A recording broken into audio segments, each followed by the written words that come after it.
అందరము కూడా ఇప్పుడు ఒక సీజన్లో ఉన్నాం. ఏ సీజన్ అండి ఇది? ఎవరికైనా తెలుసా? క్రిస్మస్ సీజన్లో ఉన్నాం కదా. కర్నూలు సిటీలో అయితే నవంబరు 15వ తేదీ నుండి మరి క్రిస్మస్ సీజన్ అనేది స్టార్ట్ అవుతుంది. అయితే మరి ఈ క్రిస్మస్ సీజన్లో ఉన్న మనము ఈరోజు నేను క్రిస్మస్ సందేశాన్ని అందించను, కానీ క్రిస్మస్ అనేటువంటి పదాన్ని గురించి నేను మరి ఈరోజు వివరించాలనుకుంటున్నాను. క్రిస్మస్ అనగా దాదాపుగా 9 అక్షరాల పదం. CHRISTMAS అనేటువంటి 9 అక్షరాల పదము క్రిస్టమస్. అయితే క్రిస్టమస్ అంటే మనందరికీ తెలుసు, చాలాసార్లు కూడా మనం విన్నాము. ఇందులో క్రైస్ట్ అనగా క్రీస్తు అని అర్థం, మస్ అనగా ఆరాధించుట. అనగా క్రిస్మస్ అనగా అర్థం ఏంటి? క్రీస్తును ఆరాధించడమే క్రిస్టమస్. అయితే ప్రభునందు పిల్లరా, ఈ 9 అక్షరాల పదములను మనం విడివిడిగా ఆలోచన చేసినట్లయితే మొదటి పదం ఏంటని ఎవరికైనా గుర్తు? క్రిస్టమస్ లో మొదటి పదం ఏంటి? సి. క్రిస్టమస్ లో మొదటి పదం ఏంటండి? సి. యేసుక్రీస్తు ప్రభుల వారు భూమి మీదకి ఎందుకు వచ్చాడు అనేది అంశం. ఏంటండి? యేసుక్రీస్తు ప్రభువు ఈ భూమి మీదకి ఎందుకు వచ్చాడు? వీటికి 9 పాయింట్లు మనం తీసుకుంటున్నాం. ఈ 9 పాయింట్లు ఎక్కడి నుంచి మనం తీసుకుంటున్నాము అంటే క్రిస్టమస్ అనేటువంటి ఆ పదము నుండే మనము 9 పాయింట్లను తీసుకుంటున్నాం. CHRISTMAS ఎందుకు వచ్చాడు అన్నది అంశం. యేసు ఎందుకు వచ్చాడు? క్రిస్టమస్ అనేటువంటి 9 అక్షరాల పదాన్ని మనం ఎంచుకున్నాం. మొట్టమొదటి పదం ఏంటంటే సి. సి అనగా ప్రభునందు పిల్లరా, మత్తయి సువార్తలో మనం గమనించినట్లయితే 9వ అధ్యాయము 13వ వచనాన్ని మనం చదువుకుందాం. 9వ అధ్యాయం 13వ వచనం త్వరగా.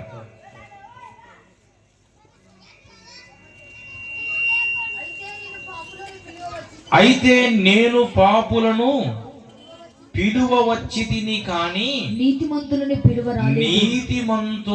పిలువ రాలేదు. ఇక్కడ మనకు 2 పదాలు కనబడతాయి. ఒకటేంటి? రాలేదు, వచ్చి తిని. ఏమని కనబడుతుందండి? వచ్చి తిని, రాలేదు. వచ్చింది ఎవరు? యేసు ప్రభు. రానిది ఎవరు? యేసు ప్రభువే. అయితే ఎందుకోసము యేసు ప్రభు వచ్చాడు, ఎందుకోసము యేసు ప్రభు రాలేదు అని అక్కడ రాయబడింది. ఏంటంటే పాపులను పిలువవచ్చి తిని కానీ నీతిమంతులను పిలువ రాలేదు. పిలుచుట అనే పదాన్ని ఇంగ్లీష్లో ఏమంటారండి? తెలుసా ఎవరికైనా? ఏంటంటే పిలుచుట. కమింగ్ అంటే రా. అయితే పిలుచుట అనేటువంటి పదాన్ని మరొక అర్థం కూడా ఉంది. కాల్. ఏంటండి? CALL. కాల్ అంటే ఈ పదం ఎక్కడి నుంచి మనం తీసాము? ఎక్కడి నుంచి తీసామండి? సీలో నుంచే తీసాంలే. మనం తీసుకున్న భాగములో 9 పాయింట్లు. ఈ 9 పాయింట్లు ఎక్కడి నుంచి తీసాము? క్రిస్టమస్ అనేటువంటి అక్షరాల నుంచి మనం తీస్తున్నాం. అయితే ఈ క్రిస్టమస్ అనేటువంటి అక్షరాల్లో మొట్టమొదటి పదము సి. సి అనగా కాల్, అనగా పిలుచుట. అంటే ఎందుకు వచ్చాడంటే యేసుక్రీస్తు ప్రభుల వారు ఈ భూమి మీదకి పిలవడానికి వచ్చాడు. మరి ఎవరిని పిలవడానికి వచ్చాడు అని మనము గమనిస్తే, ఎవరిని పిలవడానికి ఆయన రాలేదు, ఎవరిని పిలవడానికి వచ్చాడు అంటే మత్తయి సువార్తలో 9వ అధ్యాయంలో మనం చదివాం కదండి. ఎవరిని పిలవడానికి వచ్చాడంట? ఎందుకొరకు వచ్చాడంట? పాపులను పిలవడానికి వచ్చాడు. మరి ఎవరండి పాపులు? ఎవరండి పాపులు? ప్రతి ఒక్కరు అనుకుంటారు, నేను పాపిని కాదు, నేను పాపిని కాదు. పాపి అంటే అదిగో ఆయన, ఇదిగో ఈయన అని చెప్పేసి మనం ఏం చేస్తామంటే ఇతరులను వేలెత్తి చూపిస్తూ ఉంటాం. అయితే ప్రభునందు పిల్లరా, ఎవరు పాపులు అంటే మనందరికీ తెలుసు, ఆది కాండములోనే పాపము అనేది ప్రారంభమైందండి. ఆది కాండాన్ని ఇంగ్లీష్లో జెనసిస్ అంటారు. అంటే ఉత్పత్తి, అంటే ఉత్పత్తి అయ్యింది. ఏంటి ఆది కాండములో ఉత్పత్తి? ఏది ఉత్పత్తి అయింది? అన్నీ కొత్తగా పుట్టుకొచ్చాయి. మా సృష్టి పుట్టుకొని వచ్చింది. సృష్టి పుట్టింది అనగా దేవుని ద్వారా. మానవుడు పుట్టాడు. స్త్రీ పుట్టింది అనగా దేవుని ద్వారా. అలాగనే ఇంకేం పుట్టింది? పాపము అనేది కూడా ఆ జెనసిస్ గ్రంథములో పుట్టింది, ఉత్పత్తి అయ్యింది. పాపము ద్వారా ఏమి పుట్టింది? మరణం పుట్టింది. ఎక్కడ? ఆది కాండములోనే మనకు కనపడతాయి. అయితే ప్రభునందులారా, ఇక్కడ రాయబడినటువంటి మాట ప్రకారముగా క్రిస్టమస్ అనేటువంటి పదములో మొట్టమొదటి పదం సీక్ కాల్ అనగా పిలవడానికి వచ్చాడు ఆయన. ఎందుకు వచ్చాడండి? పిలవడానికి వచ్చాడు. మనం క్రిస్మస్ పండుగ అనగానే మనం ఏం చేస్తామంటే, క్రిస్మస్ పండుగ అంటే చాలా మంది అనుకుంటారు క్రిస్మస్ పండుగ అంటే ఏంటమ్మా అని ఎవరైనా అడిగితే, క్రిస్మస్ పండుగ అంటే గోడకి రంగులు వేయడము. ఇంకా కొంతమందిని అడిగితే క్రిస్మస్ పండుగ అంటే ఏంటమ్మా అంటే కొత్త బట్టలు కుట్టించుకోవడము. ఇంకొంతమంది ఏమంటారు క్రిస్మస్ పండుగ అంటే ఏంటమ్మా అంటే భక్షాలు చేసుకోవడము. ఇదేనా అండి క్రిస్మస్ అంటే?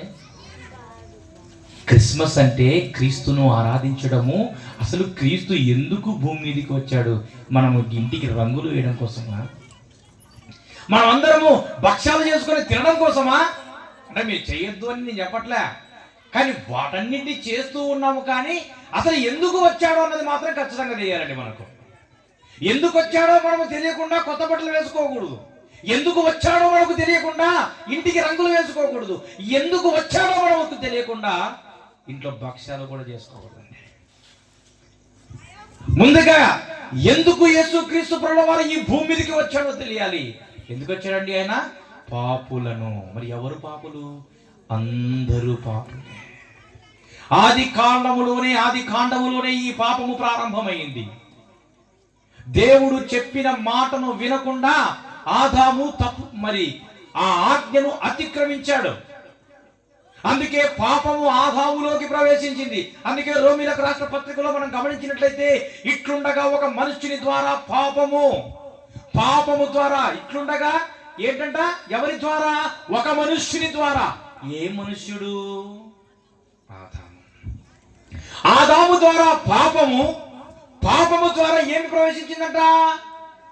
మరణం ప్రవేశించింది. మనుషులందరూ పాపము చేయడము ద్వారా మరణము అందరికీ సంప్రాప్తమయ్యింది. మరి పాపములో పుట్టిన వాడవైతే, అంటే ఆదాము నుంచే ఈ పాపము సంక్రమించింది. మానవులు కూడా పుట్టిన తర్వాత పాపములు చేస్తున్నాడు.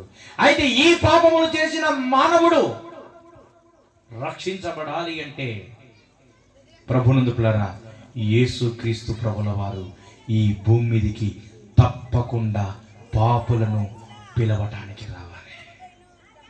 పాపులను పిలవడానికి ఆయన వచ్చాడు. మరొక పదం, 9 పాయింట్లు ఉన్నాయి కాబట్టి సమయం సరిపోదు. మొదటి పాయింట్ ఏంటండి? సి అనగా కాల్ అనగా పిలవటానికి వచ్చాడు. అన్ని వచ్చాడే, ఎందుకంటే మనం తీసుకున్న భాగము ఎందుకు వచ్చాడు, పిలవడానికి వచ్చాడు. రెండో పదం చెప్పండి త్వరగా. హెచ్. ఇప్పుడు మరొక పదం మనము మరొక వచనం తీసుకుందాం. లూకాసు వార్త 4వ అధ్యాయం 18వ వచనం. లూకా 4:18. ప్రభు ఆత్మ నా మీద ఉన్నది ప్రకటించుటకై ఆయన నన్ను అభిషేకించెను. చెరలో ఉన్న వారికి విడుదలను, గుడ్డి వారికి చూపుటను కలుగునని ప్రకటించుటకును, నలిగిన వారిని విడిపించుటకును, ప్రభువు హితవత్సరము ప్రకటించుటకును ఆయన నన్ను పంపియున్నాడు. ఇక్కడ మనం గమనించినట్లయితే 18వ వచనములో గుడ్డి వారికి చూపును పైన చాలా విషయాలు ఉన్నాయి. మొట్టమొదటిగా ప్రభు ఆత్మ ఎందుకున్నదంట? బీదులకు సువార్త ప్రకటించుటకి. రెండవది ఏంటండి? చెరలో ఉన్న వారికి ఏంటండి? రెండవది ఏంటి? చెరలో ఉన్న వారికి విడుదల, గుడ్డి వారికి చూపు కలుగును అని ప్రకటించుటకు, నలిగిన వారిని విడిపించుటకు. ప్రభు యొక్క హితవత్సరము ప్రకటించుటకు. చూడండి ప్రభునందు పిల్లారా, మన మార్కు సువార్తల ప్రారంభంలో మనం గమనించినట్లయితే, ఈ భాగం మనం తీసుకున్నాం. మార్కు సువార్తలో కూడా మనం గమనించినట్లయితే యేసుక్రీస్తు ప్రభుల వారి దగ్గరికి చాలా మంది రోగులు ఆయన ఎద్దుకు వచ్చారు. వారిని అందరినీ ఆయన ఏం చేశాడండి? బాగు చేశాడు. ఏం చేశాడండి? వారిని స్వస్థపరిచాడు. స్వస్థతను ఇంగ్లీష్లో ఏమంటారండి? ఎవరికైనా తెలుసా? స్వస్థతను ఇంగ్లీష్లో ఏమంటారు? మనం తీసుకున్న రెండో పాయింట్ ఏంటి? హెచ్. ఈ హెచ్ అనే పదానికి స్వస్థతకు మ్యాచ్ అవ్వాలి. స్వస్థత పరచడానికి ఆయన ఎందుకు వచ్చాడు? ఈ భూమి మీదకి స్వస్థపరచడానికి వచ్చాడు. హెచ్ అనగా హీలింగ్. ఏంటండి హెచ్ అనగా ఏంటి? హీలింగ్. హీలింగ్ అనగా స్వస్థపరచుట లేక బాగు చేయుట. బాగు చేయటానికి ఆయన ఈ భూమి మీదకి వచ్చాడు. మనందరికీ తెలుసు కదా, 103వ కీర్తనలో ఒక మాట రాయబడింది. ఆయన సంకటములన్నిటినీ ఏం చేయనట? సంకటములన్నిటినీ. చదవండి ఒకసారి 103వ కీర్తన. 103వ కీర్తనలో 4వ వచనం, 3వ వచనము చదవండి. ఆయన నీ దోషములన్నింటినీ క్షమించువాడు, నీ సంకటములన్నింటినీ కుదుర్చువాడు. కుదుర్చుడు అంటే ఏంటి? కుదుర్చుడు అంటే ఏంటి? బాగవుట. సంకటములు అంటే ఏంటి? రోగములు. సంకటములు అనగా ఏంటండి? రోగములను బాగు చేయటానికే వచ్చాడు ప్రభునందు పిల్లారా. ఇక్కడ కేవలము యేసుక్రీస్తు ప్రభుల వారు భౌతిక సంబంధమైన రోగముల కొరకు మాత్రమే కాదు ఆయన భూమి మీదకి వచ్చింది. ఆత్మ సంబంధమైన రోగముతో ఎవరైతే బాధపడుతూ ఉన్నారో, ఆత్మ సంబంధమైన గుడ్డితనముతో ఎవరైతే వేదన పడుతూ ఉన్నారో, ఎవరైతే బాధపడుతూ ఉన్నారో, అటువంటి వారిని ఏం చేయడానికి వచ్చాడు ఆయన? హీలింగ్ అనగా స్వస్థపరుచుటకు ఆయన ఈ భూమి మీదికి వచ్చాను. అలాగనే ప్రభునందు పిల్లారా, బాగు చేయటం, హెచ్ అనగా హీల్ అనగా బాగు చేయటానికి ఆయన ఈ భూమి మీదకి వచ్చాడు. మనకు చాలా 9 పాయింట్లు ఉన్నాయి కాబట్టి మరి మనం చకచక మనం చదువుకుని ముందుకు వెళ్దాం. మరొక పదము మనం చదువుకుందాము. మత్తయి సువార్త 20వ అధ్యాయం 28వ వచనం. మీరు పదాలు గుర్తుపెట్టుకోవాలి. క్రిస్టమస్ చెప్పారు కదా, CHRISTMAS. ఇప్పుడు ఎన్ని అయిపోయినాయి? 2 అయిపోయినాయి. ఏమేమి అయిపోయాయి? సి అయిపోయింది, హెచ్ అయిపోయింది. ఇప్పుడు ఏ పదం ఉంది? అయ్యా ఆరా. ఏంటండి? అయ్యా ఆరా. అయ్యన్న వాళ్ళు చేతున్నా ఒకసారి చెప్పండి. CHR మీకు రాదు ఆయన చెప్తున్నా కదా, చెప్తున్నా క్యాచ్ చేయాలి. CH తర్వాత R అంటే నేను ABCDలో సి తర్వాత హెచ్ రాదు. మనం తెలుసుకునేటువంటి, మనం వింటున్న ఆ క్రిస్టమస్ అనేటువంటి పదంలో వస్తుంది. సి తర్వాత హెచ్ఏ వస్తుంది. మళ్ళీ ఎవరైనా ఏంటి మీ కర్నూలులో సి తర్వాత డి కదా వచ్చేది, ఎలా హెచ్ ఎలా వస్తుందని ప్రశ్నించారు కదా. నేను వింటున్న అంశంలో క్రిస్టమస్ లో సి తర్వాత హెచ్. ఇప్పుడు తర్వాత ఏ పదం అండి? ఆర్. చదువుకుందాం. మత్తయి సువార్త 20వ అధ్యాయము 28వ వచనం. అలాగే మనుష్య కుమారుడు పరిచారము చేయించుకొనుటకు రాలేదు కానీ పరిచారము చేయుటకును అనేకులకు ప్రతిగా విమోచన క్రయధనముగా తన ప్రాణము ఇచ్చుటకును వచ్చెను. ఏ పదం అండి ఇప్పుడు మనం వింటుంది? ఆర్.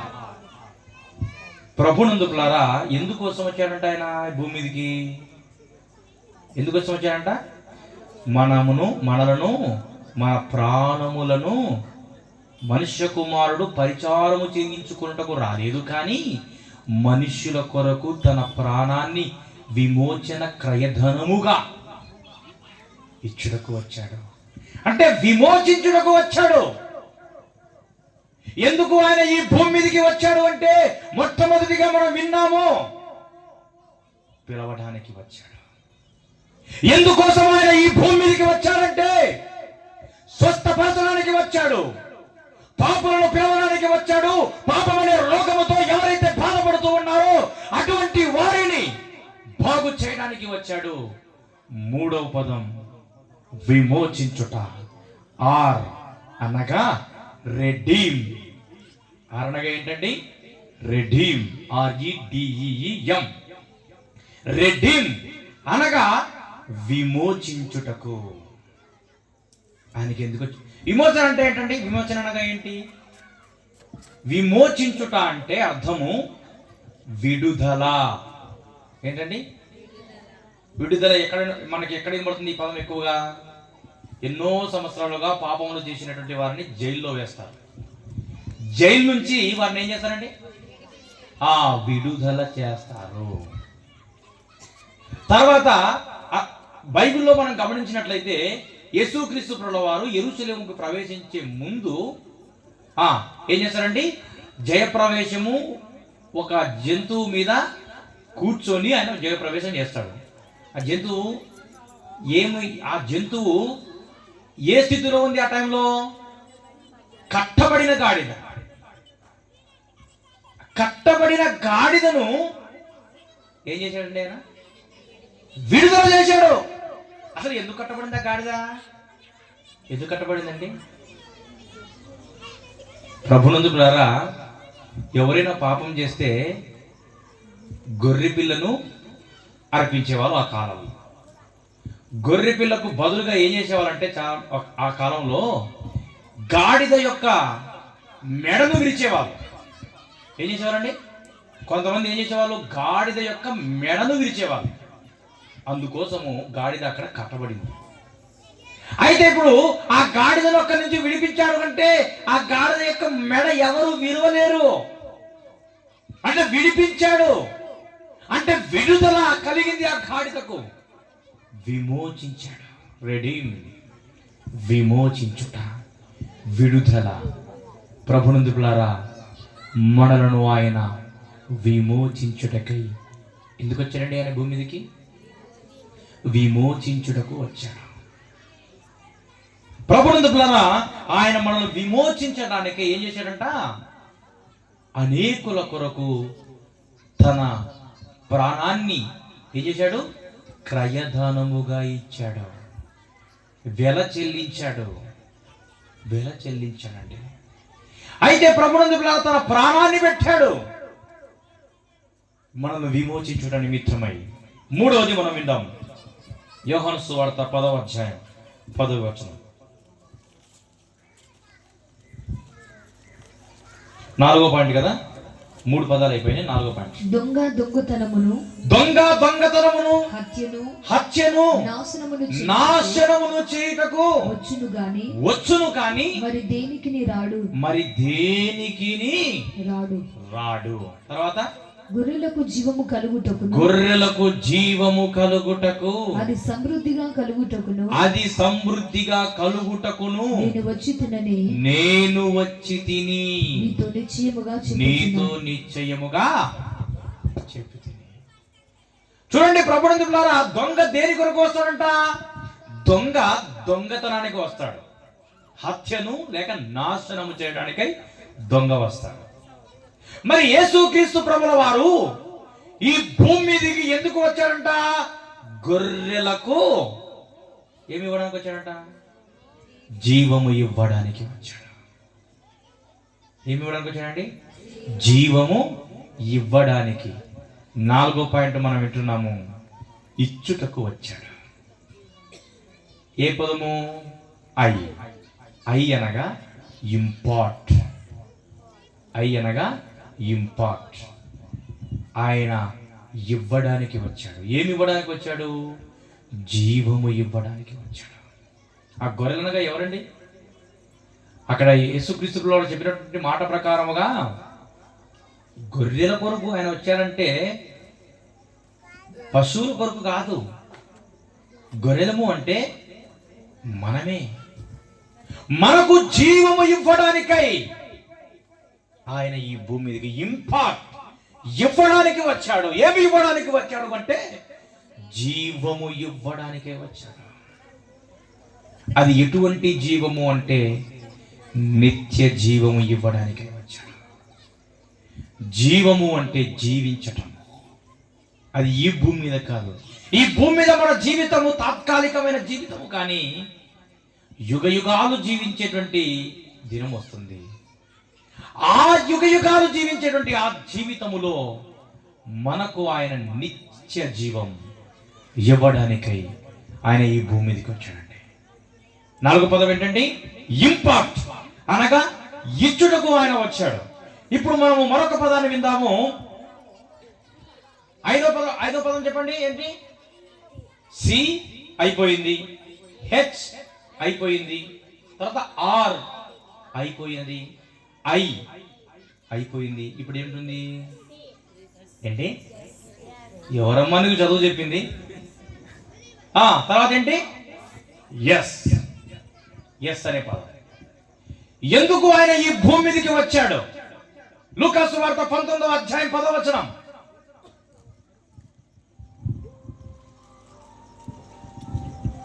నశించిన దానిని వెదకి రక్షించుటకు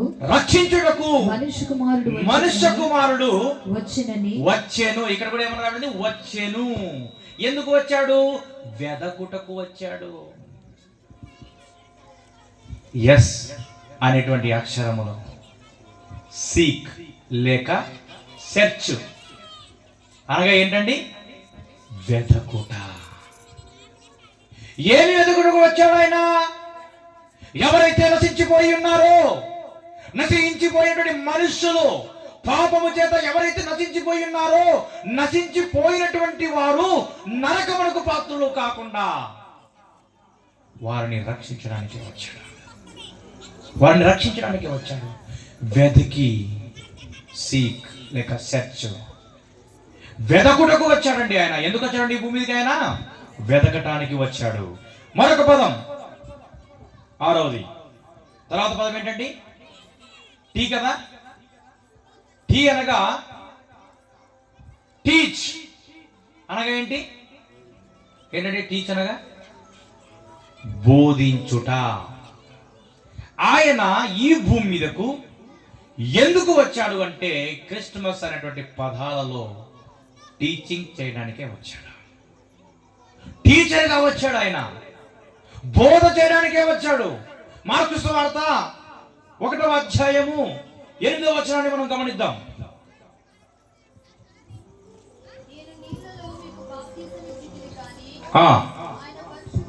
మీకు బాప్తిసం ఇచ్చునని చెప్పి ప్రకటించుచుండెను. ఆయన పరిశుద్ధాత్మలో బాప్తిసం ఇచ్చునని ప్రకటించుచుండెను. 18వ వచనం. వెంటనే వారు తమ వలలు విడిచి ఆయనను వెంబడించిరి. చూడండి ప్రభుని ద్వారా మనం గమనించినట్టయితే ఇక్కడ మార్కు సువార్త 1వ అధ్యాయములో 14వ వచనం. యోహాను చెరపట్టబడిన తర్వాత యేసు కాలము సంపూర్ణమై ఉన్నది, దేవుని రాజ్యము సమీపించి ఉన్నది, మారు మనసు పొంది సువార్త నమ్ముడని చెప్పుచు దేవుని రాజ్య సువార్త ప్రకటించుచుడు గలిలయకు వచ్చెను. మార్కు సువార్త ప్రారంభములోనే మనకి ఈ వచనం కనబడుతోంది. ఎవరెక్కడ సువార్త చేసింది? ఎవరు అక్కడ ప్రకటించింది? ఎవరక్కడ చెప్పింది? యేసుక్రీస్తు ప్రభుల వారే. కాలము సంపూర్ణమై ఉన్నది, దేవుని రాజ్యం సమీపించి ఉన్నది, మారు మనసు పొందండి, సువార్తను నమ్మండి అని అనేక ప్రాంతాలు తిరుగుతూ ఆయన రాజ్య సువార్త ప్రకటించుచు ఆ ప్రాంతానికి వచ్చినట్టుగా మనం చూస్తున్నాము. ఈ ప్రభునందు ద్వారా యేసుక్రీస్తు ప్రభుల వారు ఎందుకు ఈ భూమి మీదకి వచ్చాడు అంటే టీచింగ్ చేయటకై ఈ భూమి మీదకి వచ్చాడంటే, మనకు నేర్పించుటకై, మనకు బోధ చేయటకై, మనకు బోధించుటకై ఆయన ఈ భూమి మీదకి వచ్చాడు. మరొక పదాన్ని మనం గమనిద్దాం. మత్తయి సువార్త 20వ అధ్యాయం 28వ వచనం. అలాగే మనుష్య కుమారుడు చాలా మనం ఈ వచనాన్ని మనం ఎప్పుడు చదివాము? ఎక్కడ చదివాము? 3వ పాయింట్లో విమోచన అనేటువంటి పదాన్ని తీసుకుని మనం చదివాం. ఇప్పుడు ఇక్కడ మనం గమనించినట్లయితే ఎం అనేటువంటి పదం, తర్వాత పదం ఏంటండి? ఎస్ తర్వాత టీ తర్వాత ఎం. ఇక్కడ మనము గమనించినట్లయితే మనుష్య కుమారుడు ఎందుకు వచ్చాడంట? ఎందుకు రాలేదంట? పరిచారము చేయడానికి రాలేదు. మరి ఎందుకు వచ్చాడంట? పరిచారము చేయుటకు వచ్చాడు. మరి పరిచారం ఇంగ్లీష్లో ఏమంటారండి? మినిస్ట్రీ అంటారు. ఏమంటారండి? మినిస్ట్రీ. చాలా సంఘాల పేర్లు ఉంటాయి కదా, గాస్పల్ మినిస్ట్రీ. మన ఏసన్న గారి గురించి కదా, ఒలీవ కొండ మినిస్ట్రీస్. అంటే ఏంటి మినిస్ట్రీ అంటే? పని, పరిచారం. ప్రభునందుకులారా, మనం ఇక్కడ గమనించినట్లయితే ఆయన ఎందుకు వచ్చాడు? పరిచారము చేయడానికే వచ్చాడు. పని చేయడానికి ఆయన ఈ భూమి మీదకి వచ్చాడు. అక్కడ శిష్యులందరికీ ఆయన ఏం చేస్తున్నాడండి? పాదములు కడుగుతున్నాడు. పని చేయడానికే వచ్చాడు. దేవుని పనిని, తండ్రి అప్పగించినటువంటి పనిని ఆయన నెరవేర్చడానికై తండ్రి పనిని అప్పగించాడు. ఆ పనిని నెరవేర్చడానికై ఆయన ఈ భూమి మీదకి వచ్చాడండి. మరొక పదాన్ని మనం గమనించినట్లయితే ప్రభునందుకులారా, 8వ పాయింట్ ఏంటంటే? 8వ పాయింట్ చదవండి. ఎమ్మనగా చదువుతున్నాం కదా మినిస్ట్రీ అని. ఇప్పుడు అనేటువంటి పదాన్ని మనం గమనించినట్లయితే మొదటి యోహాను పత్రిక 3వ అధ్యాయం 5వ వచనం చదవండి.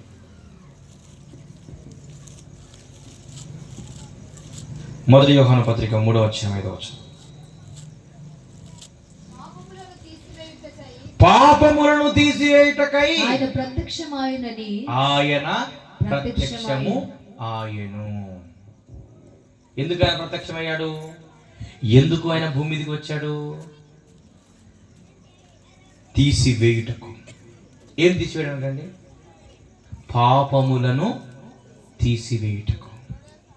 మనలో ఉన్న పాపములను, ఆదాము ద్వారా సంక్రమించినటువంటి ఆ పాపమును తీసివేస్తేనే కదండి మనం నిత్య జీవనానికి వెళ్ళేది.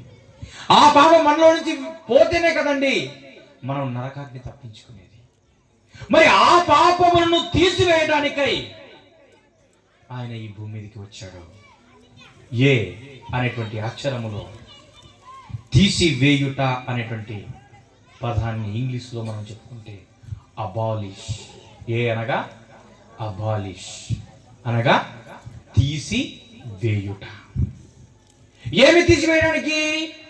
పాపమును తీసివేయడానికే వచ్చాడండి. అయితే ప్రభునందులో చివరి పదాన్ని చెప్పుకొని మనం ముగించుకుందాం. చివరి పదం ఏంటండి? మత్తయి సువార్త 9వ అధ్యాయం 13వ వచనం.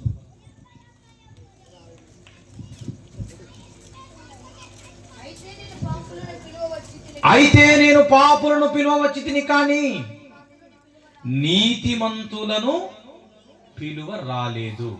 మొదటిగా చదువుకున్నాం కదా, పాపులను పిలువవచ్చి తిని కానీ నీతిమంతులను పిలువ రాలేదు. ఓకే, ఇప్పుడు మనం మత్తయి సువార్తలో ప్రారంభ అధ్యాయంలో 21వ వచనం చదువుకుందాం. 21.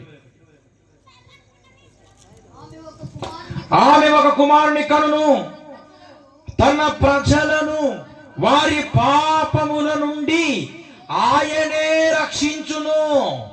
కనుక ఆయనకు యేసు అని పేరు పెట్టాను. ఏం పేరు పెట్టారండి ఆయనకు? యేసు అని పేరు పెట్టారు. యేసు అన్న పేరుకు అర్థం ఏంటండి? రక్షకుడు. ప్రారంభంలో మనం గమనించినట్లయితే అబ్రహాము కుమారుడు దావీదు కుమారుడైన యేసుక్రీస్తు వంశావళిని చెప్పుకుంటూ అబ్రహాము ఇసాకును కన్నాడు, ఇసాకు యాకోబుని కన్నాడు అని అలా చెప్పుకుంటూ వస్తూ వారి పూర్వీకులని చూడండి. ఇక్కడ మనం రాయబడింది, ఆమె ఒక కుమారుని కనును తన ప్రజలను. ఆ వాక్యం ప్రకారంగా ఆలోచన చేసినట్లయితే తన ఏంటండి? ప్రజలు. ఎక్కడున్నారు తన ప్రజలు? ఎక్కడున్నారండి తన ప్రజలు? ఆ వచన ప్రకారంగా మత్తయి సువార్తలో మనం గమనించినట్లయితే ఆ పైన లిస్ట్ ఇచ్చారండి. ఆ వంశములో నుంచి యేసుక్రీస్తు ప్రభుల వారు ఈ భూమి మీదకి వచ్చారు.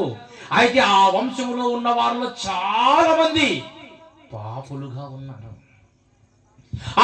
తన ప్రజలను తానే రక్షించుటకు, యేసు అనగా పేరుకు అర్థం రక్షించుట. ఆ రక్షించుట అనే పదాన్ని ఇంగ్లీష్లో ఏమంటారండి? చెప్పండి, ఇది ఈజీ అనుకుంటా. చివరి పదం ఏంటి? ఎస్. రక్షించుడను ఎస్ అనే పదముతో ఏమని చెప్తాము? సేవ్. ఏంటంటే సేవ్ అనగా రక్షించుట. అయితే ప్రభునందు తన ప్రజలను తాను రక్షించడానికే. మనం ఇంకా పౌలు రాసినటువంటి పత్రికలో మనం గమనించినట్లయితే పాపులను రక్షించుటకై క్రీస్తు యేసు లోకములోనికి వచ్చాడు. ప్రభునందు ప్రియులారా, యేసు క్రీస్తు ప్రభుల వారు ఈ భూమి మీదకి వచ్చాడు. ఎందుకు వచ్చాడో మనకు తెలియాలి, మనం తెలుసుకోవాలి. క్రిస్టమస్ అనేటువంటి అక్షరాల్లో మనం విన్నాం. సి కాల్, పిలవడానికి వచ్చాడు. హెచ్ హీల్, బాగు చేయడానికి వచ్చాడు. ఆర్ రెడీమ్, విమోచించుటకు వచ్చాడు. ఐ ఇంపార్ట్, జీవము ఇచ్చుటకు వచ్చాడు. ఎస్ సీక్, వెదకి రక్షించుటకు, నశించిన వారిని వెదకుటకై ఈ భూమి మీదకి వచ్చాడు. టీచ్, టీచింగ్ చేయడానికై ఆయన అనగా బోధించడానికే వచ్చాడు. ఎం మినిస్ట్రీ, పరిచారం చేయడానికి వచ్చాడు. ఏ అబాలిష్ అనగా తీసివేయుటకు, పాపములను తీసివేయడానికి వచ్చాడు. ఎస్ సేవ్, రక్షించడానికే వచ్చాడు.